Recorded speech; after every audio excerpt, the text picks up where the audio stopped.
Ethan sat alone on the cold steps of his college library, staring at the cracks in his worn-out sneakers. At only 22 years old, life had already been unbearably cruel.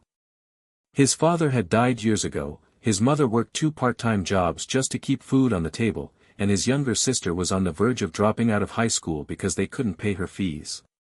Ethan worked nights at a diner, cleaning tables until 3 a.m., but no matter how many hours he put in, it was never enough. Bills stacked higher each week, and now his mother needed urgent medical treatment that was far beyond what Ethan could ever afford. One evening, while scrolling through local job postings on his cracked phone, he stumbled upon something unusual: companion for an elderly woman. High pay. Must be respectful, educated, and trustworthy. Desperate, he applied. 2 days later, Ethan stood nervously at the gates of a massive estate that looked like it belonged in a Hollywood film. The house was owned by Margaret Whitmore, a 71-year-old widow and one of the wealthiest women in the state. When he met her, Ethan expected arrogance, but instead, she was gentle, witty, and surprisingly warm. Her silver hair framed her face gracefully, and her sharp blue eyes carried both strength and sadness. She told him softly, "I don't need someone to serve me, Ethan. I need someone who sees me as a human being, not a bank account." In the weeks that followed, Ethan spent hours with Margaret. They read books together, watched old black and white movies, and shared stories of their lives. She was impressed by his intelligence and the quiet dignity with which he carried his struggles. He, on the other hand, was drawn to her wisdom and kindness, something he had rarely received even from people his own age. Then one afternoon, Margaret looked at him with a calm but serious expression. "Ethan," she said, "I want you to marry me." The words hit him like lightning. A poor 22-year-old college kid, marrying a 71-year-old millionaire. Society would laugh, ridicule, and call him a gold digger. Ethan tried to refuse, but Margaret held his hand and whispered, "I know what people will say. I'm not asking for passion or fairy tale love. I'm asking for companionship, for loyalty, and for someone to be with me in the last chapters of my life. In return, I can give you the security and stability you desperately need." That night, Ethan sat awake in his tiny dorm room, staring at his mother's medical bills. His chest ached with guilt and shame, but when he thought about his family's suffering, he made the decision. He agreed. The news spread quickly, and the world mocked him.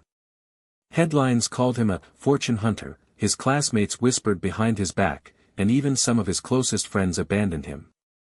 But Ethan stayed silent, keeping his head down, holding on to the belief that he was doing what he must to protect his family. The wedding was small and quiet, with only a handful of witnesses. To the world, it looked like a scandal. But in their home, Margaret treated Ethan with respect and kindness, never once making him feel lesser. She pushed him to continue his education, encouraged him to dream big, and even discussed her business strategies with him. For the first time, Ethan felt like someone believed in him. Then, on the 7th day of their marriage, Margaret handed Ethan a sealed envelope. His hands trembled as he opened it and began to read. It wasn't a check or money, it was a handwritten letter. In her elegant handwriting, it read, "Ethan, when I first met you, I saw sincerity in your eyes. You never once asked for money, never begged for wealth. The world may call you a gold digger, but I know the truth. I tested you. I wanted to see if you would respect me when everyone else mocked us. And you did. That is why today, I am transferring half of my wealth and my businesses under your name.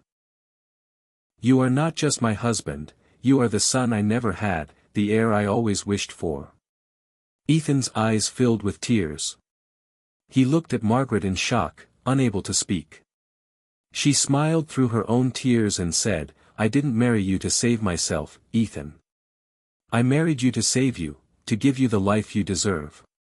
Because your heart is worth more than all my fortune."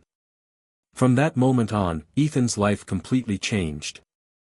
With Margaret's guidance, he managed her companies, expanded her charities, and built schools for underprivileged children, determined that no one else would ever have to choose between survival and education the way he once had. People who once mocked him now admired him, realizing that sometimes the strangest choices lead to the most beautiful destinies. Years later, when Margaret peacefully passed away, Ethan stood before her grave. Thousands of people gathered around, students, families, employees, and beneficiaries of the charities they had built together. His voice cracked as he said, "She gave me not just a future, but dignity. She taught me that respect and sincerity are worth more than gold. I will carry her legacy forward for as long as I live." The story of Ethan and Margaret spread across the nation, not as a scandal, but as an inspiration. It reminded people that true love doesn't always come dressed in romance, it can also come as trust, as respect, as faith. And Ethan would often tell anyone who asked about his story, "Don't chase wealth, don't chase appearances. Chase sincerity. Because sincerity will give you a life richer than any fortune."